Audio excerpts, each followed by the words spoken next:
Peggy 18.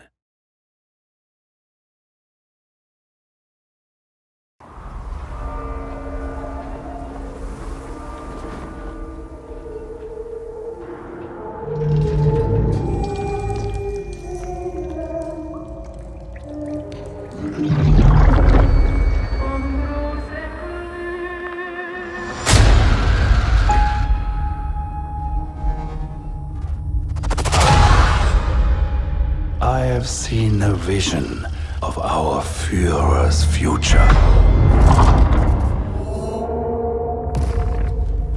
The death of the old world and the birth of the new. Can you hear it? Drums. The drums of war. The march of progress.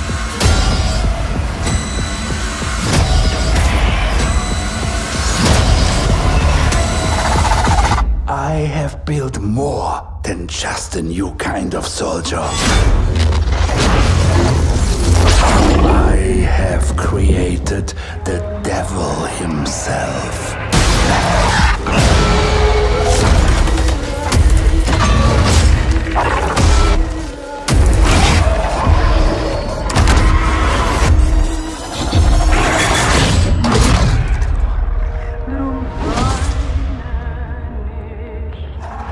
Pre-order now and get access to the private beta.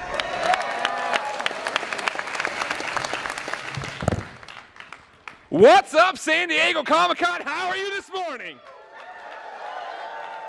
Welcome to the Call of Duty World War II Nazi Zombies panel. Who hates Nazi zombies? Real quick, my name's Greg Miller. I'm from a website called Kinda Funny. How are you? You're having a good day? Everybody's excited? We're ready? Thank you, thank you. Who's been to a Comic-Con panel before? Great. You, sir, in the white shirt. You raised your hand. That means you've been to bad Comic-Con panels, ladies and gentlemen. For the rest of this panel, I need all of your energy. Do you understand?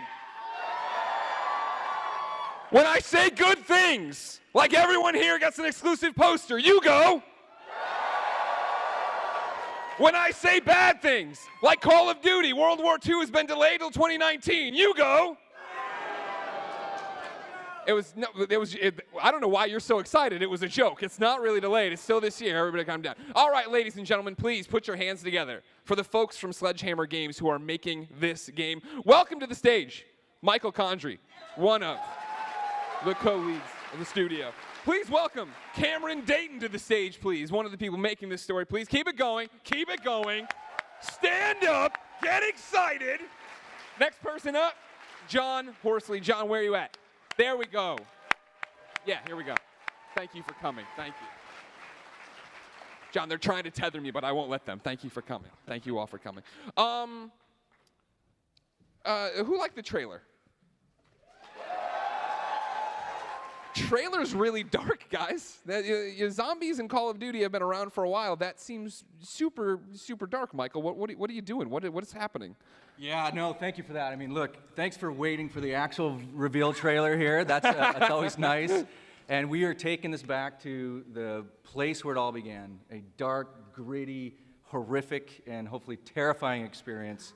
That's where it started. That's kind of our DNA as developers, so hopefully you saw that in the trailer. Yeah, it's funny you bring up the DNA. So I'm going to say a game name really quick, and then we're going to refer to it the rest of the time, right, as Michael Condrey's horror game. Everybody understand? Michael Condrey made but we're all on the same page that it's now Michael Condrey's horror game. So, Michael Condrey, when you made Michael Condrey's horror game, what drove you to survival horror? What makes you want to get into horror games like this? Well, let me step back just 1 second there if I can, Greg. So, look, we're just a few of many hundreds of talented developers. Just like on Michael Condrey's horror game, I was just lucky to be a part of a really talented team. So I just want to make that clear. So you're saying Michael Condrey's horror game wasn't made just by Michael Condrey? That's exactly what I'm saying. Okay. Fact, but when you made Michael Condrey's horror game, Michael Condrey, why did you feel the need to go so cerebral, so awesome, so amazing, and make a survival horror game like that? And then what did you learn that you're now applying to this one? Yeah, I mean, that was a great experience for us. You know, Glenn and I started that team a decade ago, really. It was actually Game of the Year, and I think for us, we saw an opportunity to do what we're doing here, which is come back to a place where we can really terrify fans in a way that great films have done over time, but in an interactive way. So, I can't believe I'm saying this, but Michael Condrey's horror game Yes! was, you know, a chance to sort of immerse you in a place that you believed in, and then really terrify you in a way that harkens back to the films that we've come to know and love in the past, in our childhood. Sure. So then, Cameron, where do you enter in with that? Like, what are you another horror buff? Is everyone at Sledgehammer a horror buff? Oh, big time, big time. And having been a fan of the... Cameron, don't be afraid of the microphones. Come on, right. they're not going to hurt you. Here we go. Scooch in. Check one. Sibilance, you here? Oh, wow, hi. A lot of scooching. All right, I'm a full service moderator. And all that entails, right? Can I change seats? No, you're in the perfect seat. Don't worry about it. I have a new idea for a Michael Condrey horror game. Do you want to hear it? I think I'm living it right now. So it's horror in everyone's blood? Yeah, it's something that we've all been living, breathing, talking about. I mean, getting into, because we are geeks, we've dissected horror. We're talking about all the different ways that you can feel fear, and you know, you've got the easy jump scare, but you've got the simmering, boiling, you've got the environmental, and there's so much there in Nazi Zombies. Again, you guys saw the trailer. We tried to share a little bit of that across the board. Well, that was the thing. I mean, watching the trailer for me and even seeing what they're putting up now, like, there's such a visceral, scary, like, actual horror movie vibe to it. Like, is that the idea, Michael, pulling from what you loved as a child? It really is. I mean, look, I think this week and this celebration here at Comic-Con reminds us of incredible points in, you know, our youth growing up and being consumers of entertainment. You know, on that note, I think maybe we should give a round of applause for the passing of George Romero. He was a big influence on us. 100%. Everybody, please, George Romero.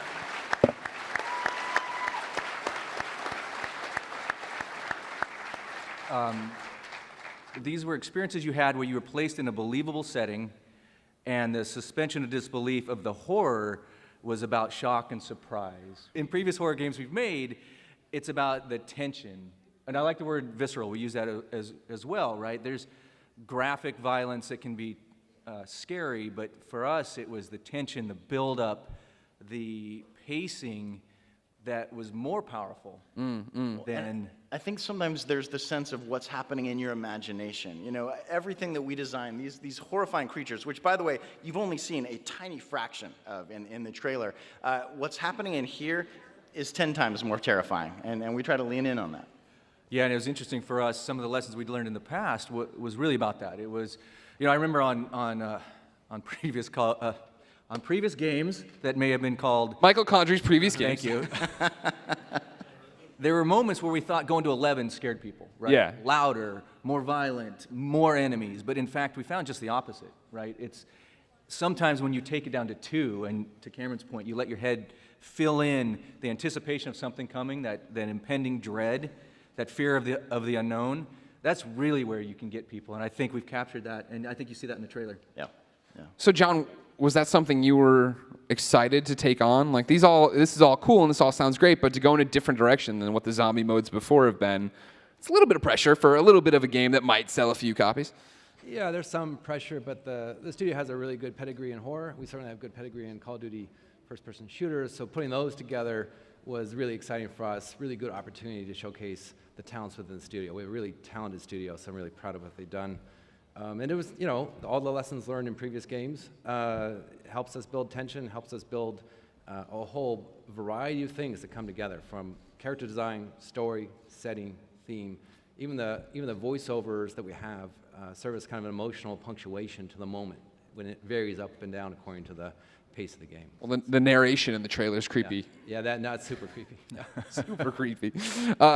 So, Cameron, what is the story here? What is happening in Call of Duty World War II Nazi Zombies? So, I mean, the core thing is we wanted to build off of something that felt tangible, that felt real, that you know, we actually had this discussion last night. Being chased by zombies in cartoon ice cream land is a lot less scary than being chased by zombies in your backyard, right? There's something about the realistic about this happening. And so we very much dug into a lot of the foundations of what the single-player game and the multiplayer game had been building off of, and said, okay, how do we twist that just a little bit? And so, how many of you have been following some of the web stuff that's been going on, the YouTube reports, the letters from Marie? We're building this story that's based on characters. We've got Marie Fisher. We've got the story of her brother. We've got this incredibly realistically based cast that is about to come across something that is unexpected and completely twisted. So, where does this come from? Where do you start finding all this? How do you make a story about Nazi zombies believable and grounded? The secret is to be a big enough geek that you start to tell the story to yourself. You're like, well, I've got to come up with some sketches. I've got to come up with some stories. I've got to come up with some side things and eventually get this mountain of stuff that it's entirely possible you won't use any of it in the creation of the game. But it turns out it was really useful in kind of setting the stage for what's happening. So what are you pulling from? Are you pulling from like German myths or? Oh yeah. Yeah, I mean, look, World War II as a canvas in many ways, reality was more strange than fiction, right? And there was a lot going on during the war, at the end of the war. We've all, I think, been exposed to the MFAA group that went out to retrieve stolen art. And so as we started to piece together what really happened with some of the more creative liberties that we were going to do with Nazi zombies, those wove together in a tapestry that really was very much believable and grounded in what was going on in 1944 and the later stages of the war. So John, outside of trying to ground this, what is the narrative pitch to everybody? What are players doing in this game? Well, like was mentioned, the Monuments and Fine Arts and Archives team, they deployed small units looking for stolen art, and those are our heroes. They're a part of a group looking for stolen Nazi art. And so they're deployed into a village, and they find much more than that, however, and that sets the stage for the confrontation with the villains and ultimately the zombies. We're going to get the cast out here eventually. Not yet, don't worry. But Cameron, before I do that, what I like about it is the fact of, you guys let me play it, it's a lot of fun, but the fact that the 4 players in there are so diverse, right? It's not just it's infantry, it's not just here they are, the military, here, who are the people? Like why did you want to get in there and make a cast that wasn't just, hey, here are the Americans, here are the British? There's so many stories of heroic people in World War II. One of the things that drew us to the MFAA is it was a mixture not just of soldiers, but you had professors, you had academics, you had people who believed in the beauty of the art that mankind has created, and they wanted to make sure it wasn't destroyed, that it was saved. And so there's and it made for a very interesting mix of people all across the Allied forces, and you had men and women who were devoted to risking their lives to save these incredible works of art. And so we said that is a great starting point. Yeah, and I'd add to that, if I may. I mean, I think you may. Thank you. You're welcome. Oftentimes when you think about some of the versions of entertainment that captures the war, it feels maybe like an American hero intervention in Europe, but that wasn't the case, right? This was an allied force of, frankly, common men and women coming together to push back the German war machine. It was a global conflict, right? Nearly every nation was touched, and that set the stage for this idea of vulnerability in a common person. Not a super soldier, not somebody going in that has every piece of technology and armor and information they needed. And I think that itself led to a sense of terror and dread, right? Yeah. Personal vulnerability that actually is reflected in all modes of the game and is reflected what really happened in the most costly war in human history. So, Cameron, when I talk to you about this game, I love it because you are, first off, a huge nerd and dork on your own. Entirely. But then you love your story so much and you're so involved with it. It's so interesting. The one thing about the viral stuff you put out has been stressing that it's Marie and Klaus. And I feel like we haven't touched on that, and that's really paramount to introducing these people. Who are Marie and Klaus? How does that frame a story? Well, I think first and foremost, I mean, to discuss the massiveness that World War II was, it's almost hard for our brains to grasp really what was going on. It's the personal stories that you get into that really make it something that you can understand. And so we know this happened throughout Europe. You had a political divide in a family, and it was a family where you had two siblings who had different beliefs about the future of the country and where it needed to go, and it ended up with a division where Marie ended up taking off and joining the other side. And what does that mean? And are those bonds, those political and philosophical bonds, are those stronger than the bonds of blood and family?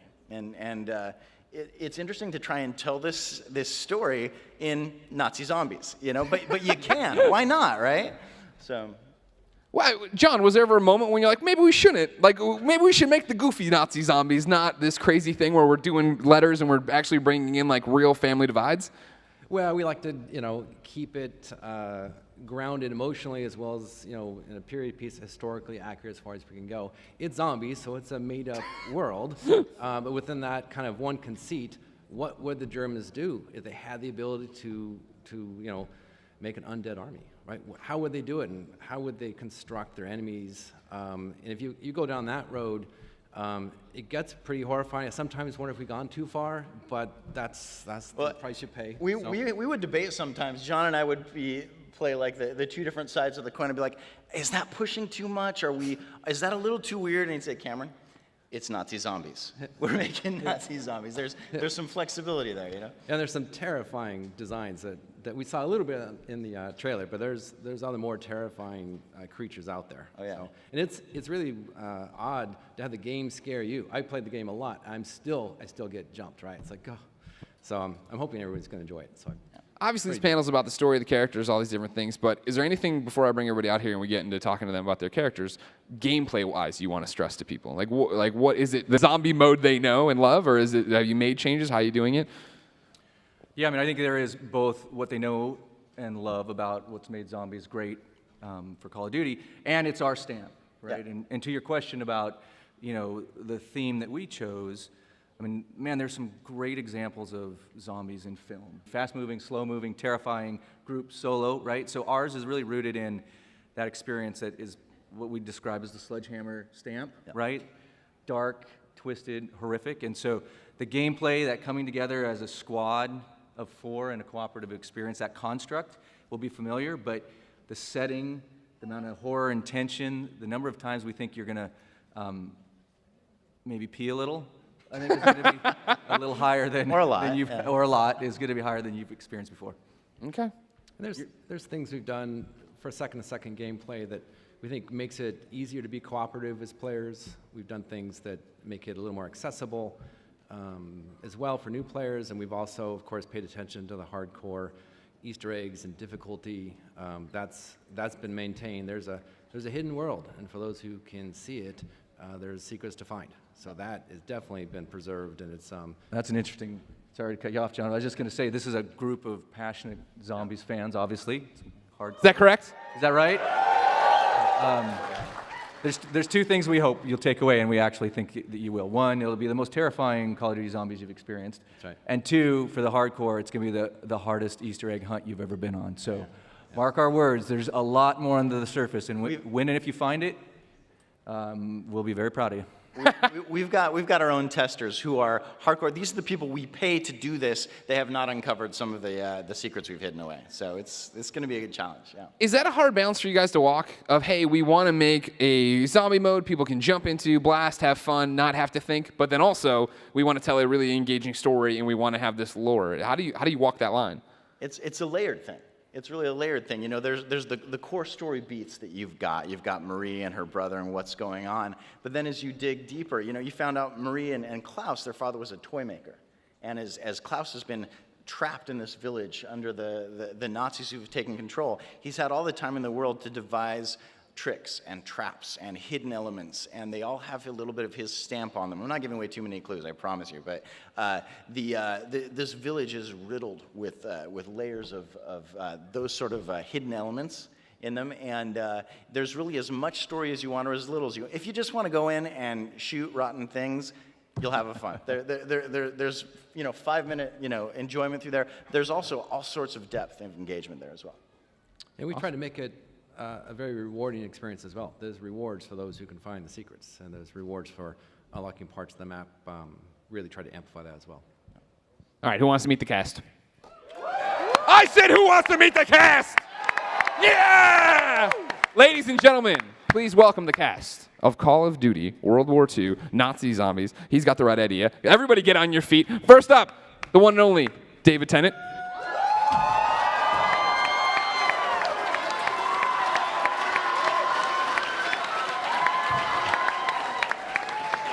Elodie Young.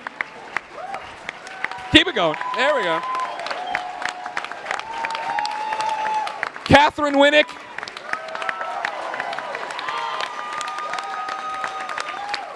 And Udo Kerr. Udo! Ladies and gentlemen, your cast. So how's everybody doing? Thanks for coming out. Sorry to keep you waiting.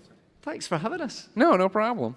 Let's go down the line and introduce your characters. David, who are you playing in this one? I play Drosten Hind. What do we need to know about him? He's an antique. Look at that. It looks like me. It's amazing. He's even got a tartan cap. That's because I'm Scottish. Yeah, he's an antiquities expert. Okay. He was in prison, and he's been allowed out on the understanding that he'll work for the good guys. Okay. I also was told by Cameron he curses like a sailor. He swears a lot. An awful lot, yes. It's full of bad language, this game. I'm terribly shocked. Yeah. Cameron, how much of the bad language did you guys have to write, or did David bring to the table? Cameron, get on that microphone. Don't make me come over there and push you back in. So originally, he actually wasn't going to swear that much, but we got into the session with David, and it just came so naturally. It felt like the right thing to do. So, This is terrible scandal. No, I mean, well, you did indicate to me that you wanted it to have an authentically Scottish feel. Yes. And that perhaps being written in California, it didn't necessarily. So I was invited to bring some of my experience of growing up in Paisley. And thank you. Thanks for the One Paisley. shout out. One shout for Paisley. Usually they don't let you out. That's. So yes, we did a little bit of improvisational cursing. Okay. I believe we used the term "channel your drunk uncle" if you could, and it opened up the floodgates. I have no drunk uncle, I would like to point out, but I got the understanding of what you meant. Yes. Elodie, who are you playing? I'm playing Mademoiselle Durand. She was in the French Resistance. She's an art historian. She worked at Le Louvre, au Musée du Louvre. And yeah, she was very keen on joining the team because her dad got captured by the Nazis. And she's very passionate about art. And so, yeah, so she's kind of, I think, of the guide of the team, I think. Yeah. So this is who I play. You seem like your method act. You can stop doing the accent anytime. We're not recording the game. All right, thank you. What was that like for you to get in and play a character that hits close to home, I guess? Like, was it a cool character for you to jump into? Yeah, well, the funny story about it's not funny, but when they approached me for the part, I was really keen on doing it because my granddad and his dad, they were in the resistance. Oh, that's awesome. In the French resistance. My great granddad died in camps. My granddad escaped, he got liberated by the Canadian at the time. So I think, it was really, it was interesting and important for me in a way to accept a part like this. It's a video game, so it's very new to me. But the fact that, they did some research about the history and all that, I was drawn to that for that specific reason. That's awesome. Now, Catherine, hi. Hi, guys. I am so excited to be here. First of all, you guys rock, and I can't even see the back. You guys are amazing, so hello. Tell me about your character. You're like the main character of the game. Sure. I play Marie Fisher, and she is born in Germany, and she decided to leave the family business. I guess her father was a weapons maker, and she decided to study in Cambridge, and then she went to the States, and she was recruited with the OSS, which was like the early CIA. and she became a spy. So it's a very fun character for me to play. I get a chance to, well, I can't give away too many spoilers, but for her, her main goal is actually her brother, Klaus. And reconnecting with him, she was obviously had a strong history with him, and that she ends up getting other people's help to try to get to her personal goal, which is to find her brother again. You started that by shouting out how awesome everybody is. Oh my God, I love this room. I'm so excited. You, of course, are real active on social media. Have you seen a lot of them tweeting at you and talking to you and being excited for you to be in the game? I have to say, the Call of Duty fans are amazing and totally insane. I'm new in the gaming world in terms of first video game I'm doing, but yeah, I'm just super excited to be here. Did you expect any reaction? Like, when you're like, oh, it's my first video game, this will be cool. Did you expect people, like, there to be that kind of fan base behind it? I had no idea you guys are, I know that, I didn't realize the amount of hype and the amount of dedication that you guys have, and I am blown away, so thank you.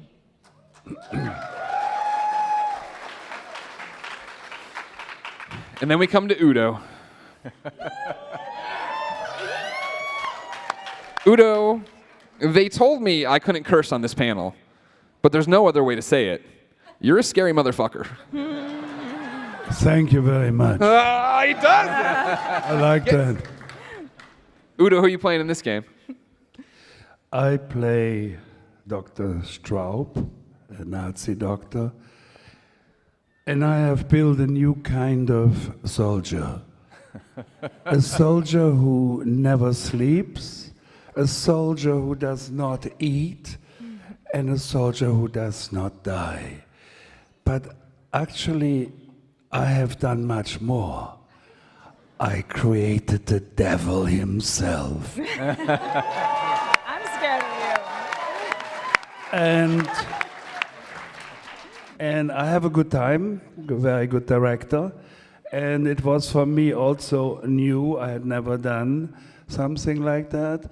And it is amazing when you stand there, you have cameras, you go into a big egg with 365 lights, and then somebody says, smile, and then boom, all the cameras take the picture. No, it was a great experience, and it's the first time ever I went anywhere in the world to Comic-Con.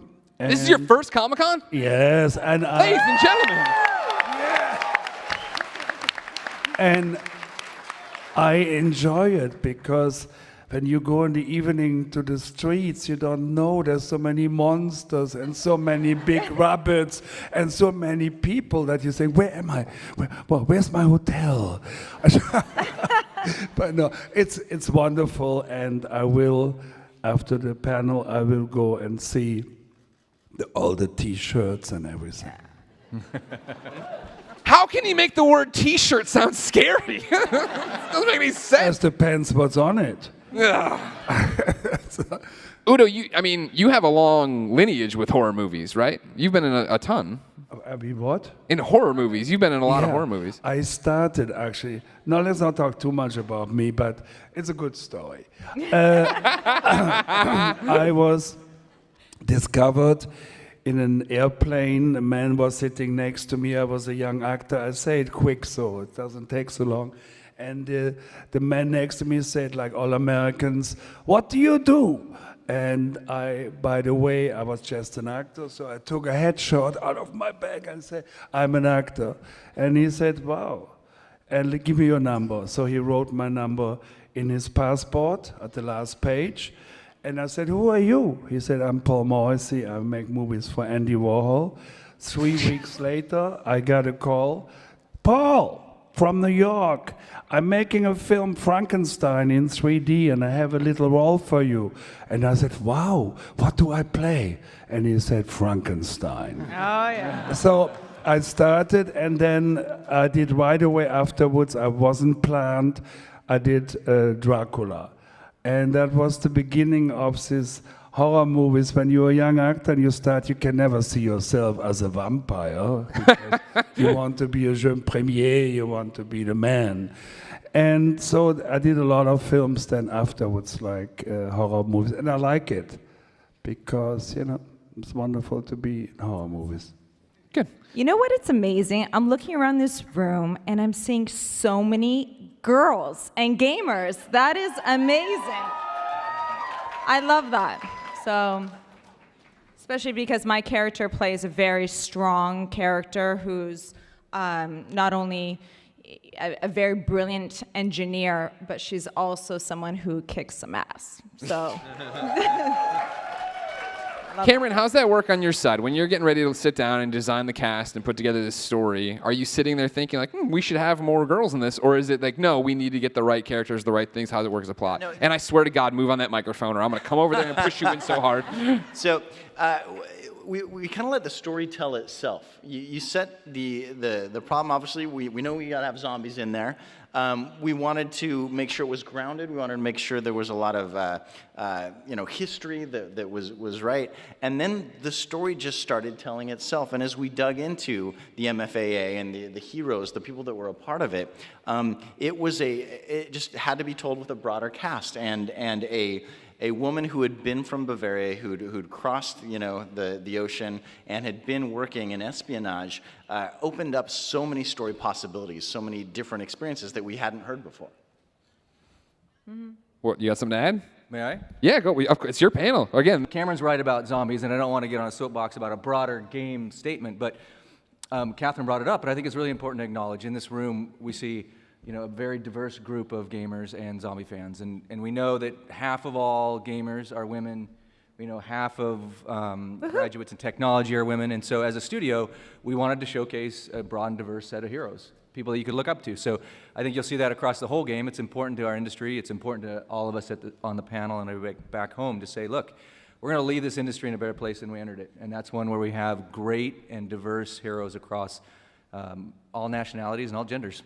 Well, and you're able to tell a better story. One fan of diversity, right? thank you.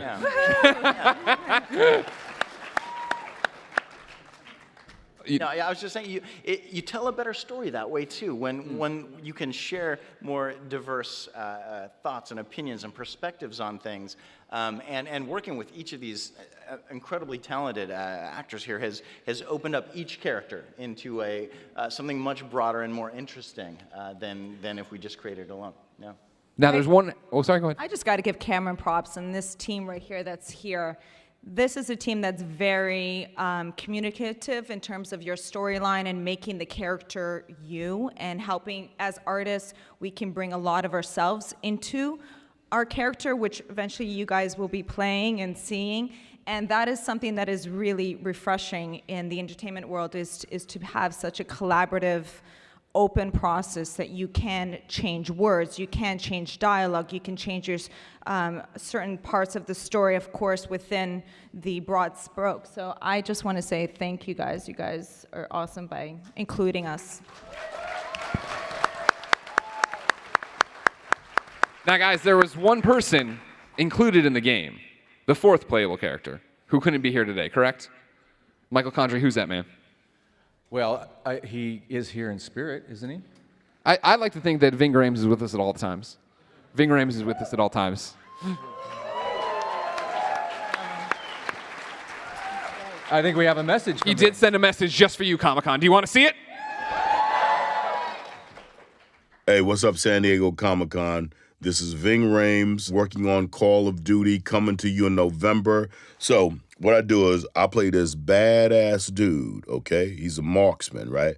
And he's leading a group of men in a Bavarian village killing zombies. Now, I wish I could be there in person today, so I want to give a shout out to all the fans who are out there today supporting the reveal. It's an amazing game to work on. It's going to be an amazing game to play. Now, this is some scary stuff. As a matter of fact, shh, you hear that? They're coming. They're here. The zombies are coming! They're coming!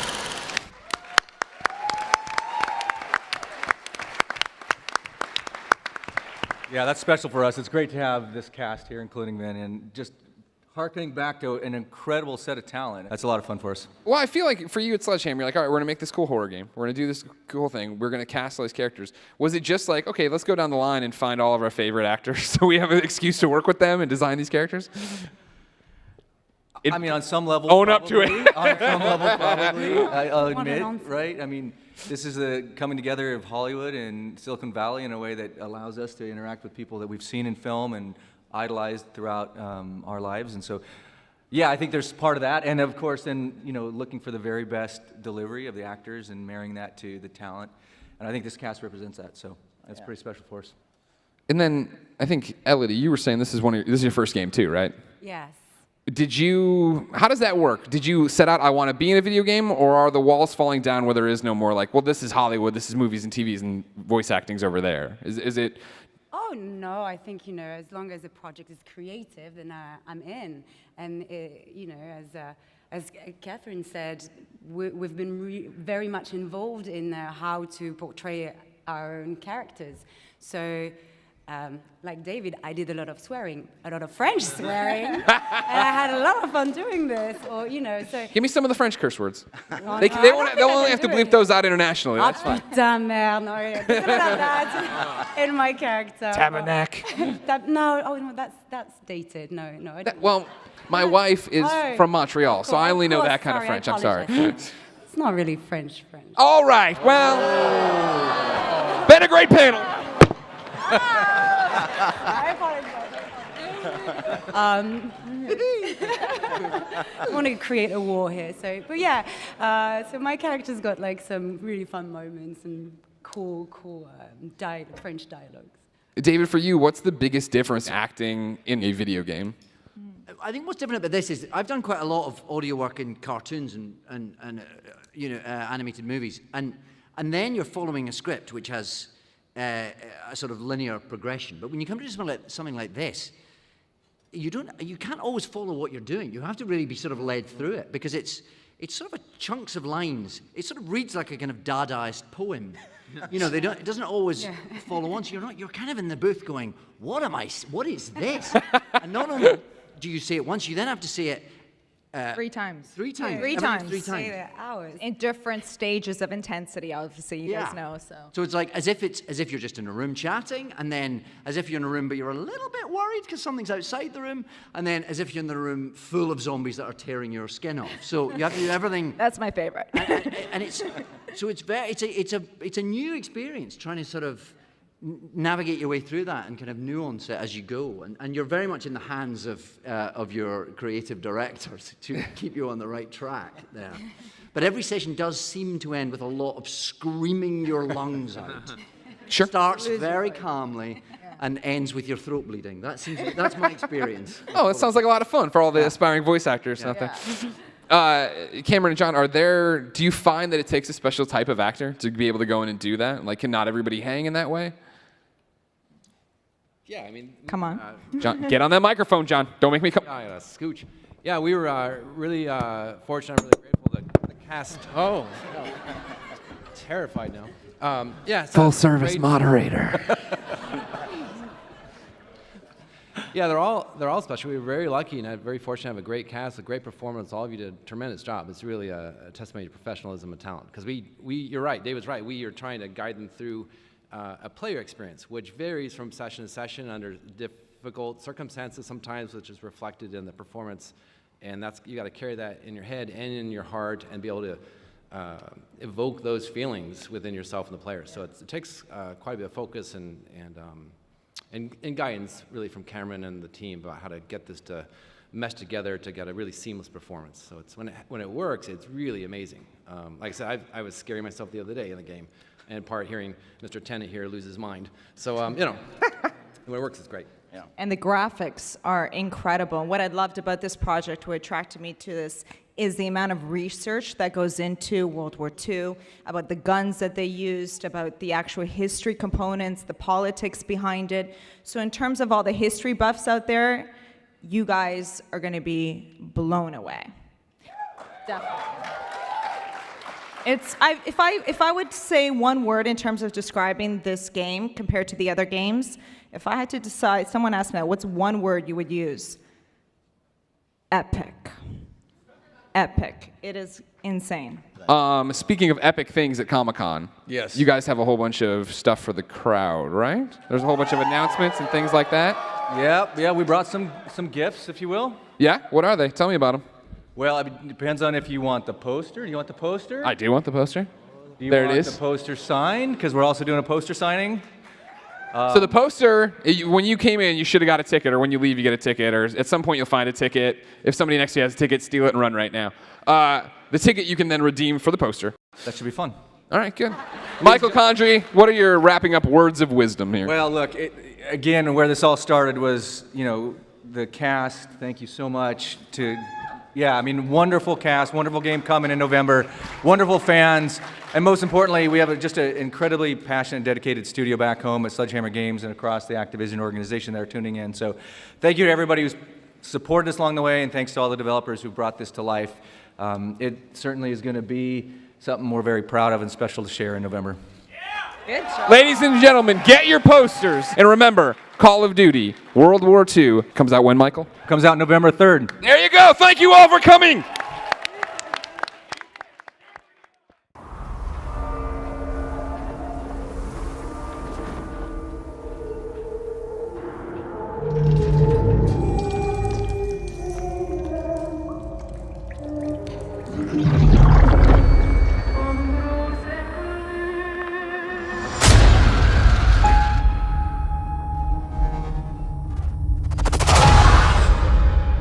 I have seen a vision of our Führer's future. The death of the old world and the birth of the new.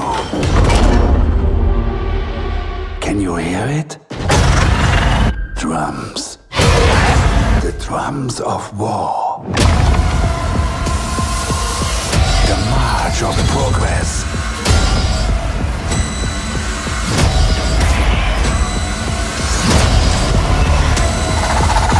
I have built more than just a new kind of soldier. I have created the devil himself.